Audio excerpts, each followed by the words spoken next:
everybody could come in and grab a seat, we'll get started.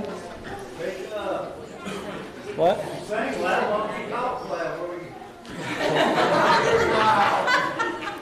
I can't talk pretty loud, but I don't want to break the speaker, so it's balance. It's a hard balance to find. All right. Project. Okay, I can do that. I'm a theater student. I can project. I can totally do that. Okay. So, first off, for announcements, there is a walk-in at the Central Church of Christ, January 16th, 7 p.m. Let's see, grades 6 through 12, younger siblings can join us 7 p.m. to 11 p.m. Please RSVP by January 10th.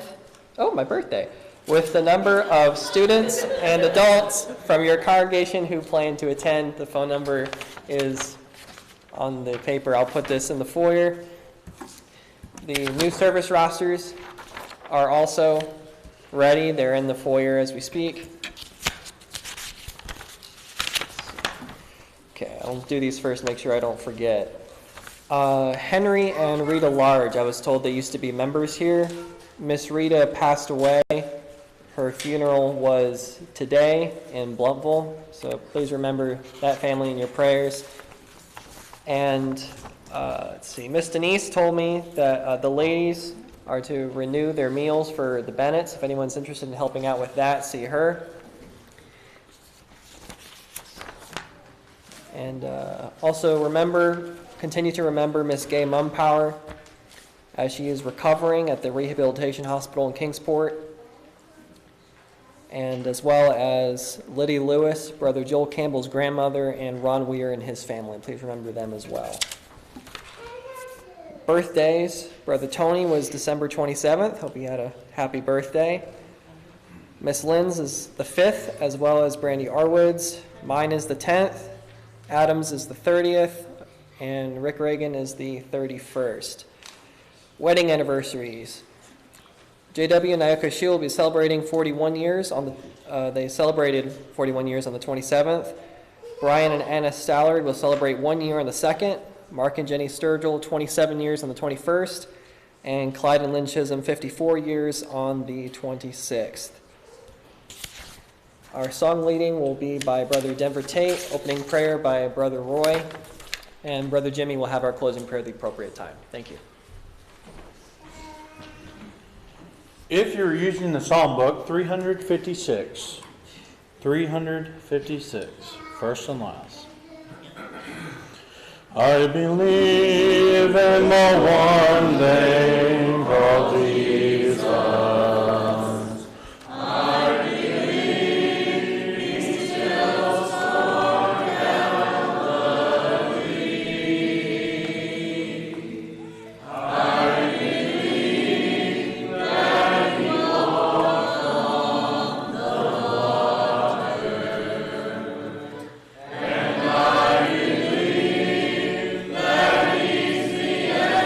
Answer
ask you to follow along then.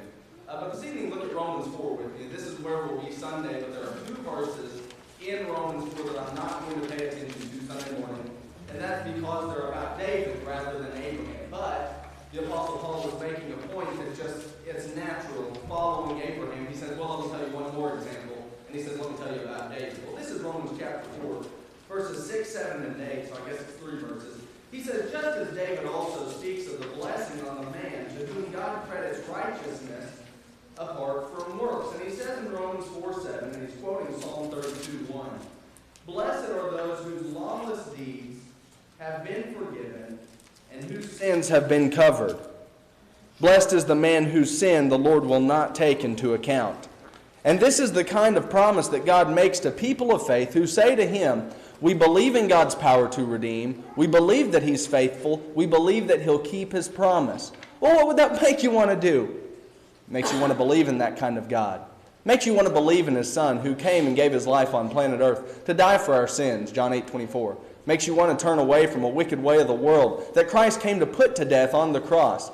Colossians chapter 2, verses 14 and 15, Galatians 6, 14 and 15. It makes you want to confess Christ as Lord, Romans 10, 9, and 10. It makes you want to respond out of a good conscience through baptism toward Christ, 1 Peter 3:21. This evening, if you're not one of his, let your sins be covered by the blood of the Lamb. But if you are one of Christ and you've fallen away and need to come home, whatever needs you might have, won't you come as together we stand and sing. Jesus, the loving shepherd, calling out to come into the fold of safety, where there is rest and room. Come in the strength of heaven, come in the morn of youth, into the fold of safety.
Come together and learn from your word, and pray that we'll take what we learned tonight and to our workplaces and our communities and spread it throughout the world to bring others to Christ.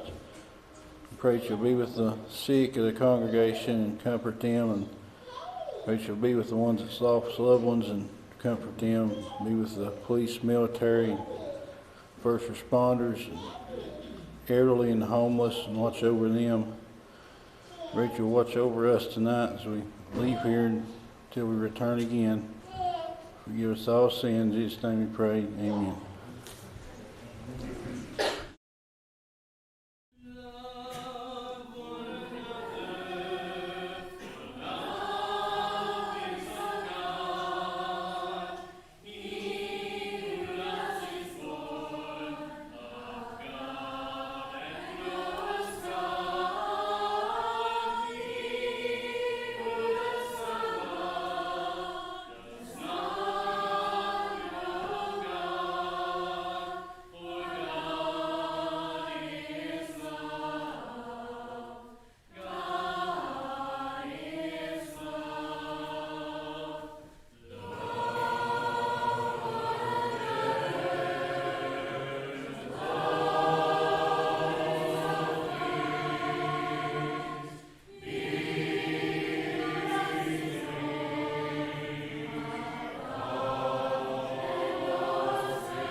Well, it's good to see everybody back. I hope everybody from last week had a good Christmas. I know I told you that Sunday, but it looks like we've got a couple here that I didn't get to talk to on Sunday. So we're glad you're back. We're in 1 Corinthians chapter 8, and I desperately hope that I'm not going too slow through 1 Corinthians. Sometimes that gets to be a complaint, but I think we're going at an okay pace. I mean, I don't think we're beating a dead horse, and I don't think that our discussion has become stale by any means. So if you think that, be sure to let me know later. Say, hey, I think we're really hitting the same points over and over again. Now, some of that could happen, maybe. The text does that through chapter 10. We're going to have this same kind of thing brought up for 3 chapters. And we got in last week, we kind of left off talking about two issues that we kind of tied together at the end. And that was the mask issue and then also some anti-positions. And we kind of filtered those together towards the end of class. So in light of all of that, I wrote down a couple of things that I want to press before we get into class tonight that aren't there. I didn't put them on the PowerPoint, but they're things I think that are good for us to at least bring before us. First of all, let me demonstrate that what's going on at Corinth is the exact same issue that exists in just about every church I've ever been a part of. And I would then say, as a sampling of that, all across the world. There's a reason that this literature is given to us. It is because it is timeless. And what I mean by that is the meats issue was the issue for Corinth. But let's not mistake and think, well, because that was the meats issue, 1 Corinthians 8, 9, and 10 is only a contextual, historical, cultural artifact for us. And that's all we have. Something is being driven out of this text beyond just the meats issue. So let me illustrate that what we've got here, well, I'm going to have to illustrate with a different marker, apparently. If Ryan or Hannah would go back in that room and see if we can get us a marker. You've got at the heart of the issue, you've got love. And so he says this in 8:1. They may be up on that top shelf, Ryan. Somebody read for us 8:1 of 1 Corinthians. Now concerning food offered to idols, we know that all of us possess knowledge. This knowledge puffs up, but love builds up. Love builds up. So love's going to be the issue. And this isn't going to be a discussion that just fades out of the text. What's 1 Corinthians 13 all about? Love. Okay, I thought if we don't have a marker, I had a Calvinist in the office yesterday for about 3 hours and he used a marker the whole time. Leave it to a Calvinist to run us out of age. But that's a bad joke. My jokes have to get better, don't they? Sunday I'm bombing, Wednesday night I'm bombing, okay. Or maybe a dream. Here at the heart of the matter, you've got love. That is the issue here. And he's going to bring it back up in 13 again. Now, on the right side of things, I don't mean right versus wrong. I just mean on the one side. You've got the people who might say something like, we have liberty on the meats issue.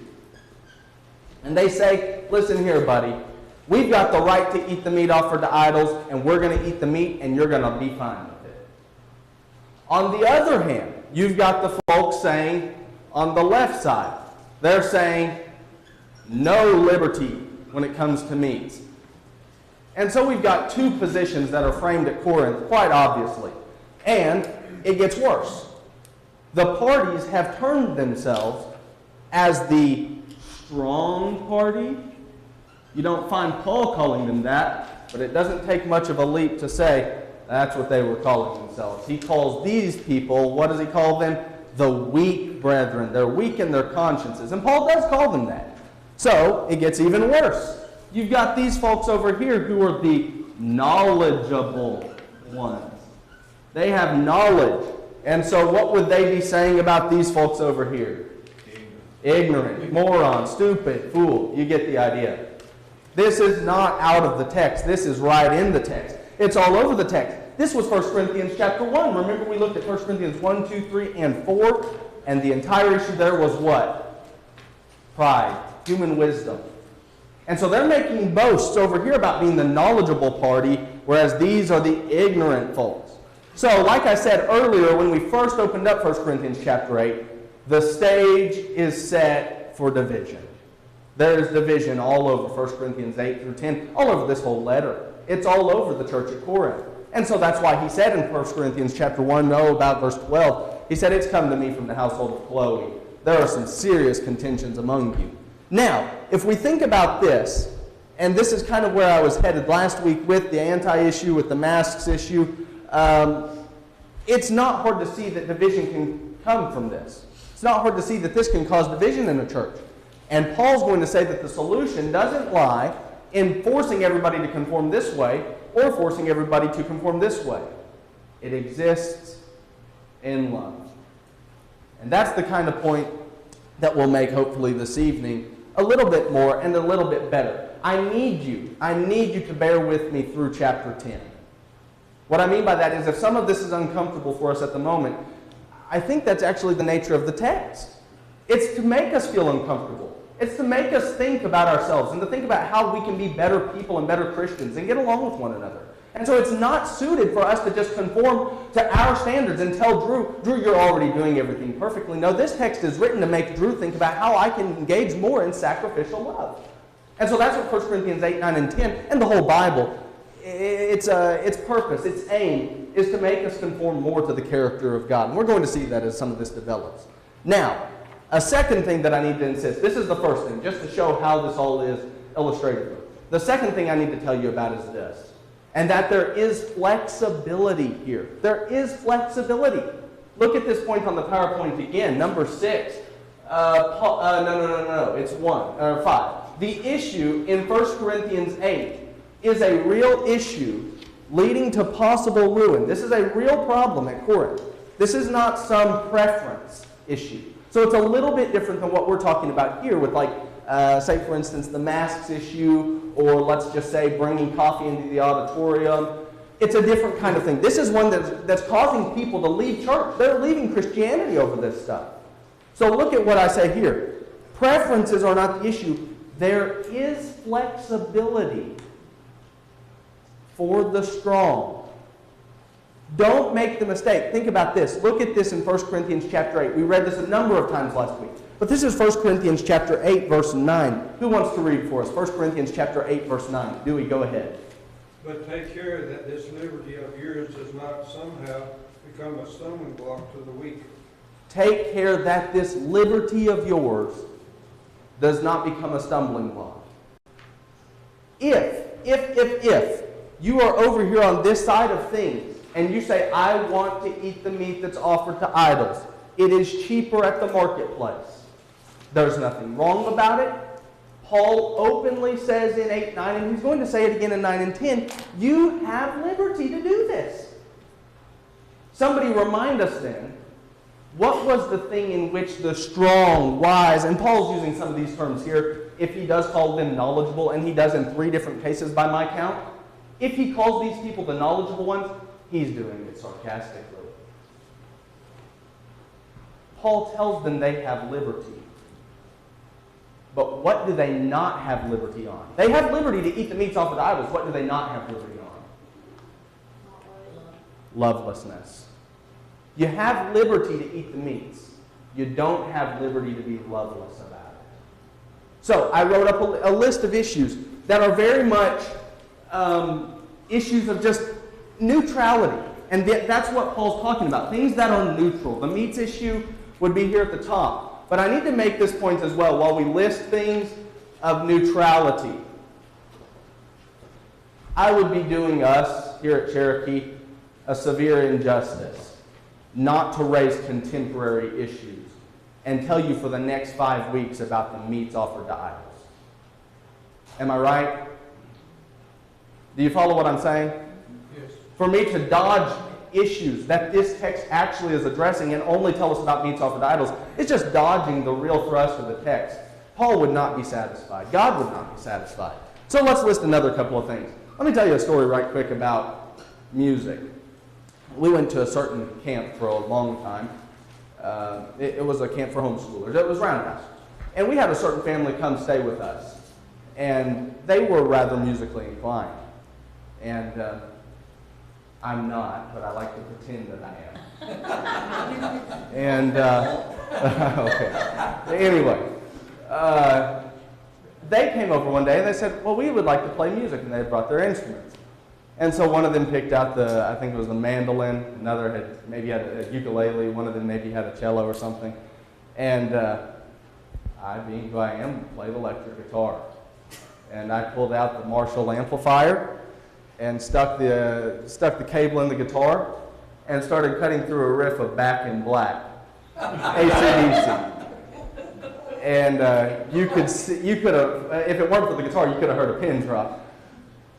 And you could have definitely seen their jaws hit the floor. This was out of the question. Immediately, they left the basement, went upstairs, and I could tell they were not having that. And it didn't take long for it to come out. They were highly offended by me playing rock and roll. Somebody tell us, what do we do in these situations? Not play rock and roll. What's our human inclination? Somebody tell us. Be honest. Be honest. Tell us what you would do. What you as a human would want to do. We're going to ask Ryan. Ryan, what would you want to do? Turn it up. Turn it up. So, we appreciate your honesty. Yeah. Somebody had a hand here. Rock and roll. I asked this question. I went to preaching school the next year and asked B.J. Clark. I said, what do you do, Brother Clark? I said, somebody's got a problem with Van Halen, and you've got Jump on in the car. You're listening to Van Halen. I said, what do you do? And he said, I tell him, might as well jump. Well, we all laughed. I'm not sure that's the right answer. These are real things. I had a couple of others listed down here. This was an issue that came up some years ago. I wasn't quite sure why this was an issue, but I found out rather quickly. Some of you older folks will know this one. What's the difference between these two?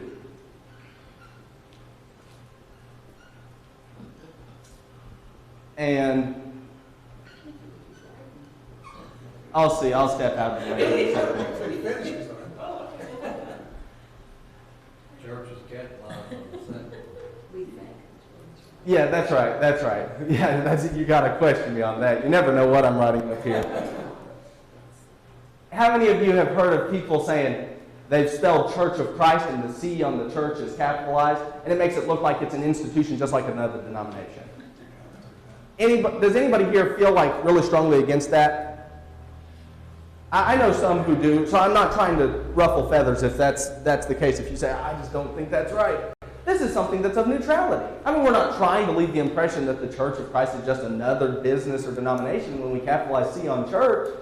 We're just putting it out there for maybe whatever tax purposes. I don't know.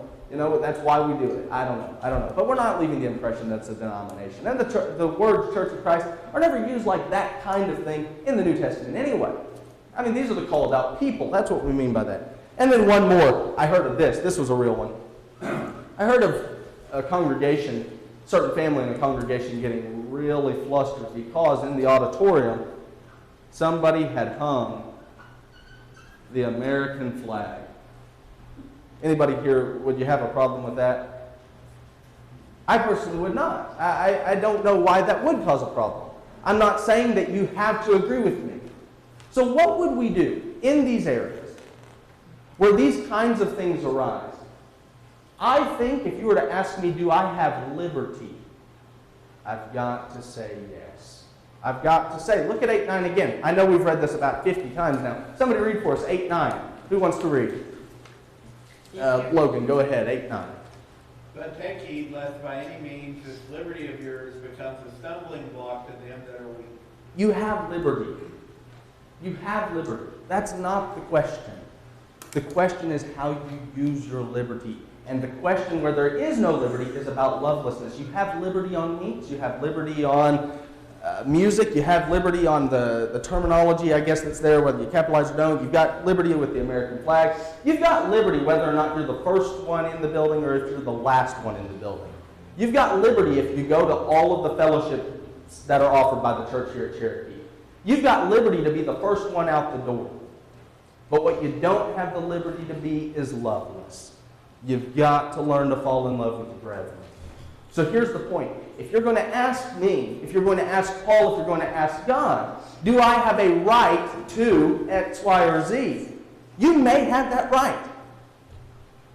that hardly comes off as saying we ought to exercise it. So when we think about all of these different aspects of Christianity, do you have the right to tell the brother who's been talking for 5 minutes, I hate NASCAR? You have that right. That's what they're talking about. I'm sort of hearing about it. And see, you have that right. You have that right. But does that mean you have to exercise the right of saying, I'm done with this discussion, brother? You see, the point is you've got the right, but you don't have the right to be loveless. So it takes a lot of Christian character to say, I'm going to be more loving. I'm going to sacrifice like the Master did. It's Luke 22. Somebody get it. Luke 22. Let's start around 24 and go through 27. Luke 22. This is at the supper, just before the crucifixion. Who wants to read Luke 22? It's a couple of verses, 4 verses, I think. Caleb's got it. Luke 22, 24 through 27. This is the question that is at Corinth. If you were at Corinth, they're asking the question, what makes me the greatest one at Corinth? I want to be the greatest Christian at Corinth. How can I do it? Caleb, go ahead. Luke 22, beginning in 24. But there was also rivalry among them as to which of them should be considered the greatest. And he said to them, the kings of the Gentiles exercise lordship over them, and those who exercise authority over them are called benefactors. But not so among you. On the contrary, he who is greatest among you, let him be as the younger, and he who governs as he who serves. For who is greater, he who sits at the table, or he who serves? Is it not he who sits at the table? Yet I am among you as the one who serves. And so we have the pattern of the Master. Here's a boy, a young boy from Nazareth, who sat there with the people. He related to them, and it was sacrificial. It didn't mean always that the discussion was always about carpentry. The discussion may have been about fishing, and the Master may have not liked to do much of that, but he had the discussion anyway. The Master may have been the one who didn't have the time for the brother, but he saw that the brother needed his time, and he gave it anyway. This is a man we fall in love with because he sacrifices for us, and he teaches us to do the same for our brethren. Can I say that my liberty when it comes to music, or the American flag, or something like that, again, and you've got to understand, there's a list of these things. Are these things more important? My liberties, are they more important to me than the souls of my brethren, souls of those who are not Christians?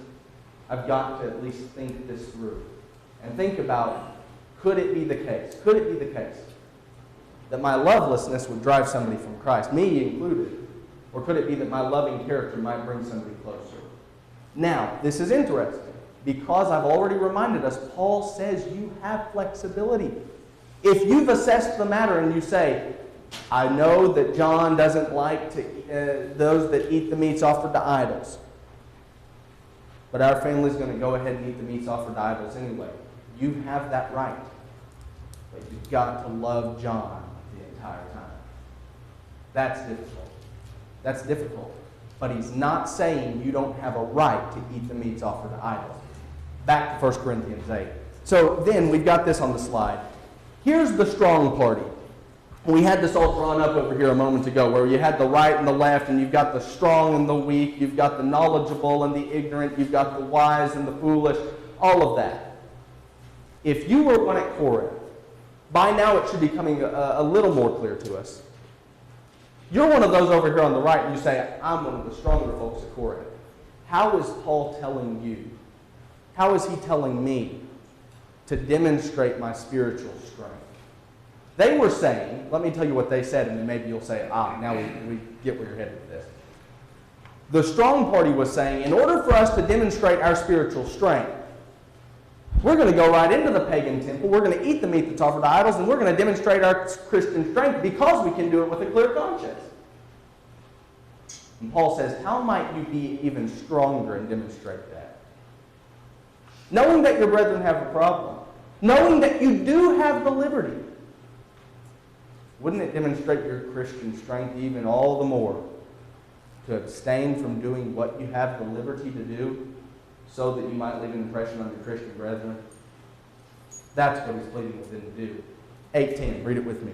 8:10, he says, for if someone sees you who have knowledge, dining in an idol's temple, will not his conscience, if he is weak, be strengthened to eat things sacrificed to idols. Again, you have the liberty. The problem is existing in the weak man's conscience.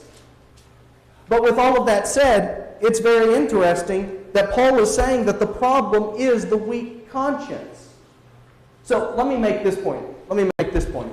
Christianity is extraordinarily mental. Let me demonstrate once more. Actually, I don't want to waste our time. Christianity is extremely mental, and I want to give you two passages that we're going to read one of. We're not going to read the second one for sake of time. Somebody get Romans 14. Let's all turn over there. Get Romans 14, 21 through 23. The second passage I'll tell us about here in a moment, but we're not going to read it. We spent enough time in Acts, so you should be somewhat familiar with the narrative there. I'll just call our minds back to it. Who has Romans 14? Roy, go ahead. Romans 14, 21 through 23, if you don't mind. It is good not to eat meat or drink wine or do anything that causes your brother to stumble. The faith that you have, keep between yourself and God. Blessed is the one who has no reason to pass judgment on himself for what he approves. But whoever has doubts is condemned if he eats, because the eating is not from faith. For whatever does not proceed from faith is sin. This chapter is nearly a cousin to 1 Corinthians 8 through 10. It's also about the meats offered to idols. And Paul doesn't mean the faith system. He's not talking about gospel. He's not talking about Christianity when he says what he says in 14, 21 through 23. What does he mean? Somebody remind us. What does Paul mean when he says whatever is not of faith is sin? It's a good conscience. He's saying if you're not convicted on something, your conscience tells you it's wrong, even if it's right. It is sinful. Let's think about this. Take a moment and see if we can come up with a good answer. Why something that is completely right, if we had a conscience that was misguided and it told us, our conscience has told us, we are sinning if we do this. But it's perfectly right. God says it's perfectly fine for you to do, but we're convinced it's wrong. Why would it be wrong for you to do that? It says, like, you go against your conscience, basically. It does say that, but why might that be the case? Let me ask it this way, I guess. It's so that you don't sear your conscience. Okay, that could be. Where does sin begin? In the mind and the heart. In the mind and the heart. That's it. Contamination begins in the heart. So you see, the problem isn't per se, at this point at least, that's not Paul's point. Paul believes you break the law, you break the law. But at this point, he's talking about you've got to get people's consciences to agree with the law. So he's saying you can't allow contamination to begin in the heart and just go unchecked and unchallenged either. If you're convinced that it's wrong, but you do it and it's actually right, he says you've got to make sure your heart's still operating correctly. So the weaker brother in this case would actually be sinning because he's allowing his heart openly to become contaminated. Look at this in 8 verse 11. So he says, through your knowledge. Well, I need to tell you about Acts 19 also. This is just a point in passing to show that Christianity is mental. In this context, you had brethren who had been baptized, but they had been baptized ineffectively. I'm just going to leave it at that. Let's say, for instance, a brother today was baptized. I say a brother. A brother was baptized, but he doesn't believe that Jesus Christ is the Son of God. Does that baptism take? No. Christianity is mental, isn't it? You've got to have the right stuff going on behind the scenes. Baptism is just a mere outward act. It demonstrates what's going on. It's what's needed. It's still necessary. But baptism in and of itself, just dunking in water, is no more than a bath if you don't have the right mind behind it. Am I right? Okay. So that's the point I seek to make. Christianity is highly mental. So if this brother has contamination in his heart, it's a no-go. It doesn't matter if it's right. He's already admitted, he's already committed himself to breaking what he thinks is right. He's already allowed his heart to become contaminated. Look at verse 11. So he says this, for through your knowledge, he who is weak is ruined, destroyed, he said. He called it a stumbling block in verse 9. This is a severe, serious issue to these brethren. They're actually leaving faith over this. They're buying into paganism again. And so he says in 11, through your knowledge, he who is weak is ruined, the brother for whose sake Christ died. Somebody remind us 8:1. What was it that could destroy? What was it that could build up? Knowledge can destroy. Love builds up. Real love builds up. If I know that you've got a strong preference on, we had a list up here, on the music issue, I've got to learn, I've got to try. I have liberty. If I want to go ahead and try to have a discussion with you and convince you that rock and roll is actually not so bad, you need to actually give it a try, there's a way to do that. But his point is also this: you've got to learn to love brethren beyond just these little things. Are souls actually less precious than my preferences or liberties or rights? That's what Paul's trying to get us to ask. But notice this, Paul never condemns you for exercising your rights. He never condemns us for exercising what we have liberty on. He'll never, in this chapter, or 8, or 9, or 10, he will never condemn the people who eat the meat offered to idols. He says they have liberty.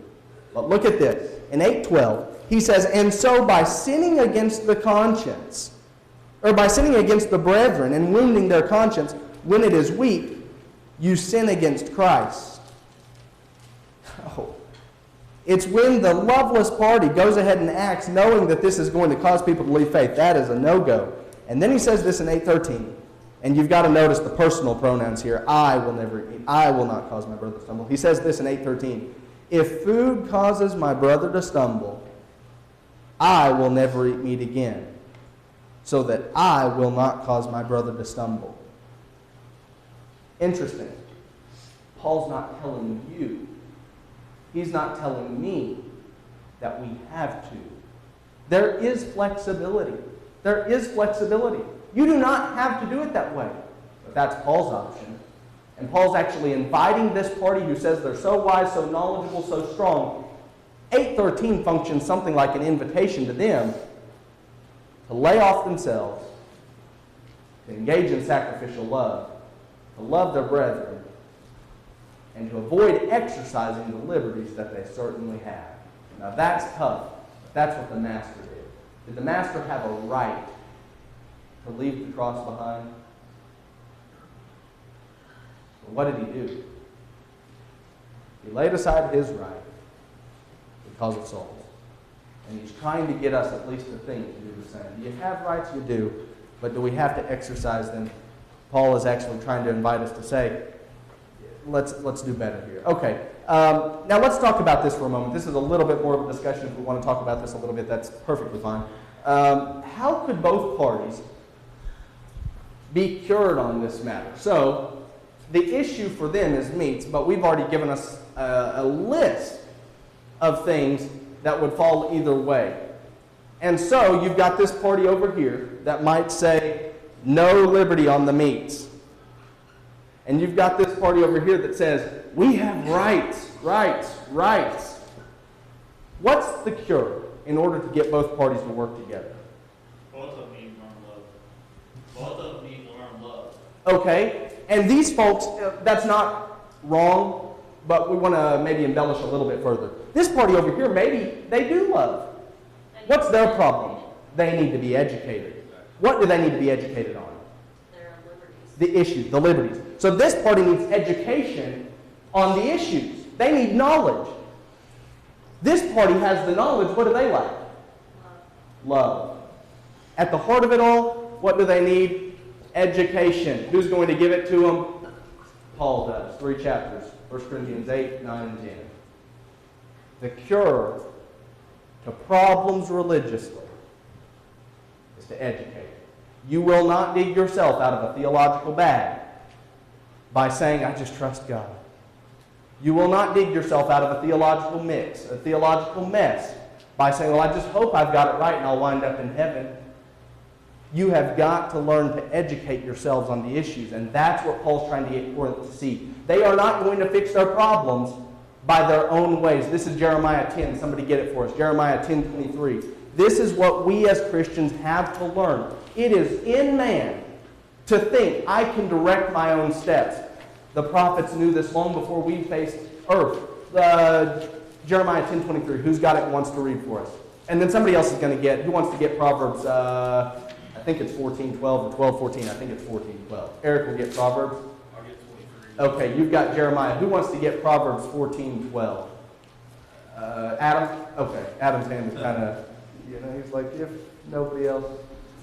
Let's start the wave. Okay. Eric, go ahead. Jeremiah 10:23. Listen to this, folks. Listen to this.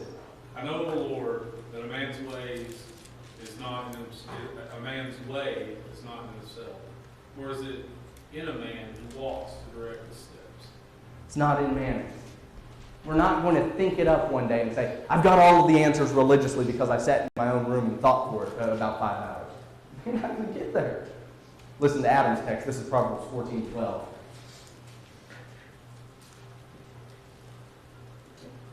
There is a way which seems right to a man, but its end is the way of death. If we left our thinking up to ourselves and we were on this side of the issue, what would we think? We think you better not be eating that meat offered to idols. If we left it up to our own selves to think and we were on this side of the issue, what would we think? That party over there better go ahead and learn some stuff. All the while, God's trying to teach people like you and me that the balance is right here in the middle, where we need to learn two things. Number one, we need to have the proper knowledge. Number two, we need to learn to love. We're not going to find balance without one of the two things in the mix. It's just not there. And so we've got to have God as our guide, and that's why the text is so important. We keep it before us as a light to our path. Psalm 119, 105. Greg, go ahead. The education, however, has to be based upon knowing the people you're dealing with. That is a good point. I mean, if I want to go talk with someone, I have no idea why they believe what they believe, or I think they're wrong, and I go there. You have to. That is a very good know point. the person, yeah. Somebody get this one. This is 1 Thessalonians 5, verse 12. Yes, that is an excellent point, Greg. That's right. In order to make sure that we're functioning in both of these arenas appropriately, you've got to know the people that are close to you. 1 Thessalonians 5:12. Roy's got it, or Randy's got it. Roy's read, so we'll give it to Randy this time. Randy, go ahead. 5:12. Yes. And we beseech you, brethren, to know them which labor among you and are over you in the Lord and amongst you. Yeah, that's pretty good. Know the people among you. There, I think he's talking to elders, don't you? I mean, he says these are the people that rule over you.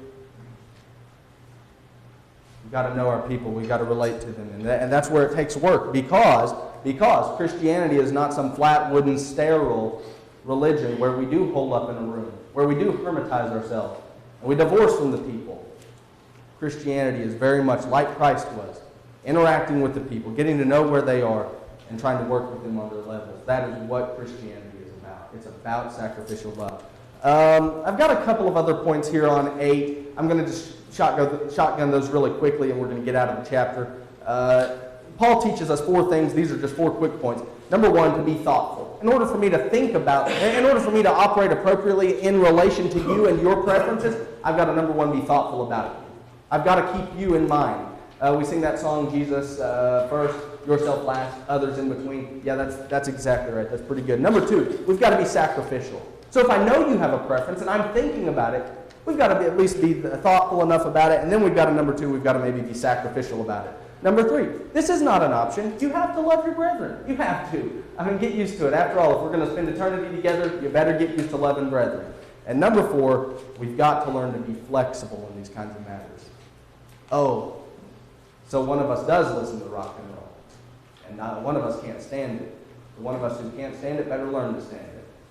And the one who likes it and understands that there are people who maybe don't, might ought to understand he can put himself on the back burner and not listen to it while they're present. And Paul's actually going to make that point in 1 Corinthians 10 towards the end.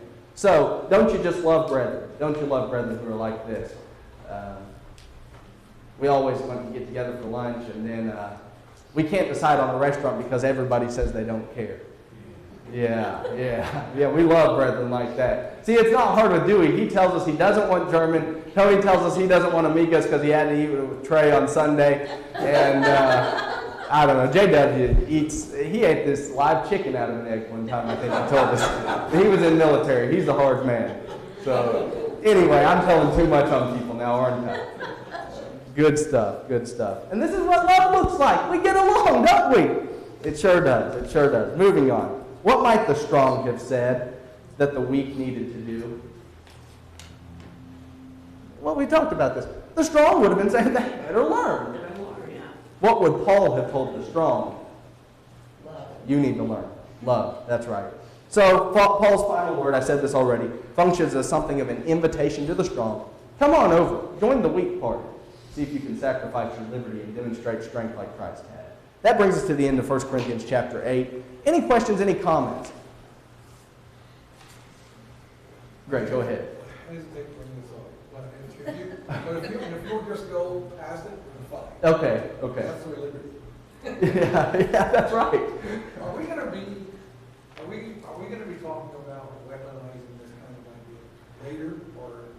Mary asked that question last week, but I didn't deal with it too thoroughly.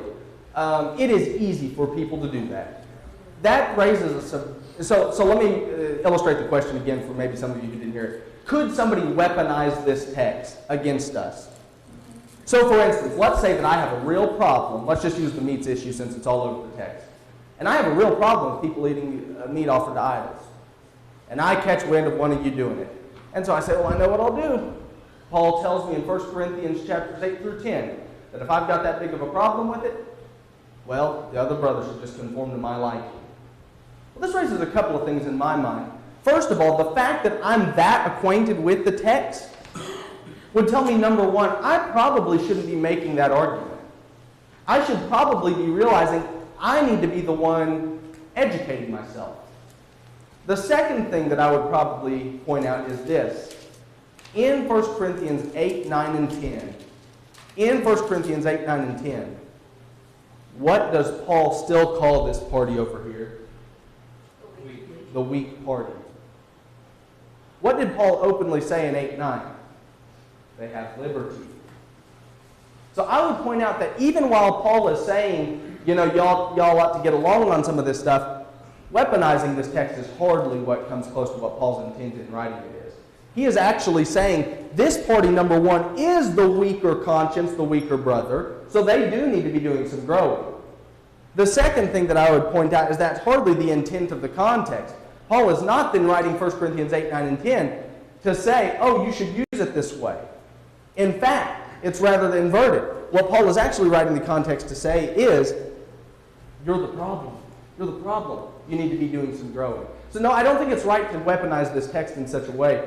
Now, I would have to ask, because of all of the variables, which issue might be in mind?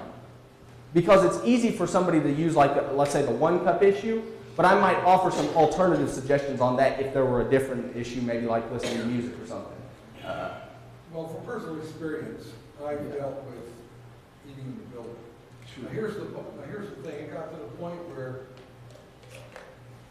my wife was forbidden to bring our children into the building to feed them as a baby eating in the building. And so it became a weapon.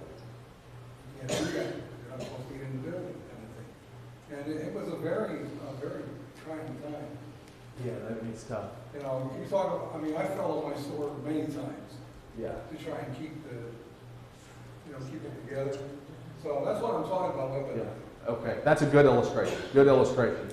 Bad, but good. Dewey's got something else for us. On Anthony's side there, they do not have any weddings in the sacred church building. And you cannot also have a funeral in the church building. Yeah. So that's 2 things that they do that other people don't normally do. Yeah. And that seems very strange that, you can't die there, you can't get married. Can you be born there? Let's do that one. Let's just bypass that. Let's just bypass Norman for the night. We don't need that on the internet. You can be born again there. Born. I totally misheard you. I'll tell you later. I did not think that's what you said. Okay. I don't know if anybody else. Anyway, let's get off of that right quick. Can we weaponize this text? I don't think that's Paul's intent. Let's go back to Greg's issue for just a moment. Was it multiple people? Well, it was mainly just one. Okay. Was the fellow or lady, was the person reasonable? Did they come off as reasonable? The reason why they were, in one sentence, they would say, well, the building's not secret, I'm not telling you that. But then, as soon as you try to do something like that, no, you can't do that because the brother was a very loving brother. He'd give you the shirt off his back.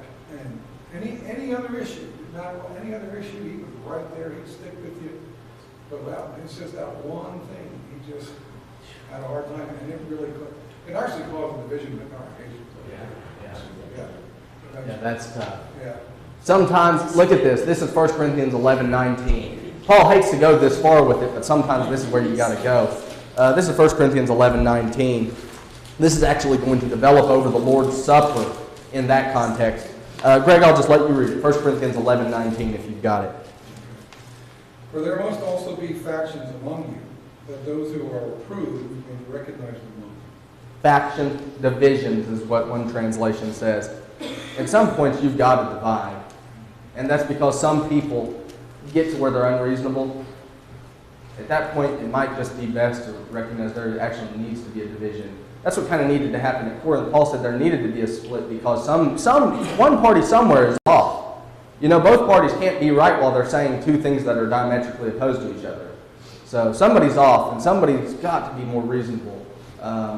In this instance, I would have to advise that it's probably best to split until level-headedness commences, I guess. Anybody else have anything? Doris, go ahead. Something like that. I mean, to me, that's stupid. Yeah. I don't see anything, any love there anywhere. Because, sometimes it's going to come back and bite you. Like he might have a grandchild or something and it's hungry. Yeah, I don't see that happening. Yeah. Sometimes you have to look at it that way too, because some things will just come right back and get you real good. Yeah, that could be. Norman, go ahead. It might be a learning thing. Thinking of like a woman's pregnant. Then it hits all of a sudden, she starts having a baby in here. That's what I had in mind. No, I'll talk to you here. You'll die when I tell you. Yeah. I'll pick up with you later. Tina, go ahead. I've seen both sides. Like, if you have little ones, you got to give them a bottle or maybe sneak them a little snack or something. Lord knows I did that with all 5 of them. But I'm not going to bring my kids to services with a Happy Meal and say, eat while during services is gone. No. But I have maybe snuck a little cracker or candy bar or something to them, they're like, oh, yeah. I mean, just so they can try to concentrate better. If it's a baby, you gotta give them something. Yeah. I mean, there's a line there. Yeah, needless to say, Brian and I weren't too happy when we had to sit there and starve. On all of that, even with the Happy Meal, I would say, and you can disagree if you wish, but even if somebody were to bring a Happy Meal in here, I would not have a problem with it. I don't know why the Bible would condemn that for the kids. I think that's one of those things where there is liberty. But let me go a step further and just talk about, I guess, the issue that arises when you do have this strong of a division. At some point, you've got to get people to have a rational discussion about the text. And it's not going to come through our personal preferences. And it's tough because we've got to be respectful of people. Could there be a case where we lovingly come to agreement and it's a compromise? I don't know. Some people are unreasonable, and you can't ever reach that compromise. But Paul's trying to tell us that we've got to try our best to do what Christ would do to do it. Anything else? How much time do we have? I don't want to start 1 Corinthians 9 if we've got yet 2 minutes. Somebody else had a comment or a question? Hannah, go ahead. Well, on like whether or not to feed your kids, and whether it's a cracker or a Happy Meal, once you start drawing a line like, okay, well, a cracker's okay, but a Happy Meal is not, like, who gets to decide where that line is? That's a good point, and that's why you've got to make sure that we know where the lines of liberty are. If it's okay to bring the crackers or the fruit snacks, why would Happy Meal be unjustified? Yeah, that's a good point. That's a really good point. So we've got to make sure we're aware of why we're drawing lines too. That's what Paul's also getting at. Margaret, go ahead. What about for the children who don't have That don't have snacks?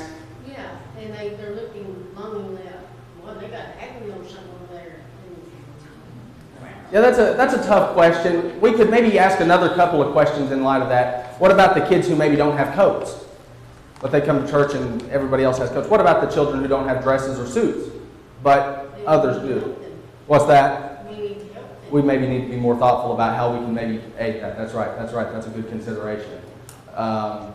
Anything else? I think it all just comes back though, like if you're just sitting there eating a Happy Meal just to be like, well, I can sit here and eat a Happy Meal. Yeah, that's pretty bad. The problem is what we've been talking about. It's love. Yeah. If you're just feeding your kids in the church building just to be spiteful to somebody else, then that's a problem. But if your kid's sitting there, I mean, Spencer can be up here screaming his head off for his bottle. I'm just shoved the bottle in his mouth. Yeah, Norman says exactly. The only person that'd probably get upset about the Happy Meal would probably be Logan. He'd say, I want a 20-piece of the chicken nuggets. Triple size. Let's finish with these couple of verses. Look at 8 again. Look at 1 Corinthians 8. And look at verse 1.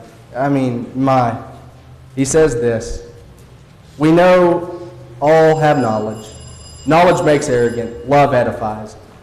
Good love should be able to come to a resolution. And then we drop down also to verse 11. Knowledge, through your knowledge, he who is weak is ruined, the brother for whose sake Christ died. Knowledge destroys. Love won't. Love your brethren. And John says that over and over again in his epistles. I had worksheets out there for 9, so we're ready for 9 next week. We'll pick up in 9. It's a continuation. Paul's continuing the same line of thought. If you've got more questions or comments, bring them next week and we'll resume then. Thank you for being here. God bless you all.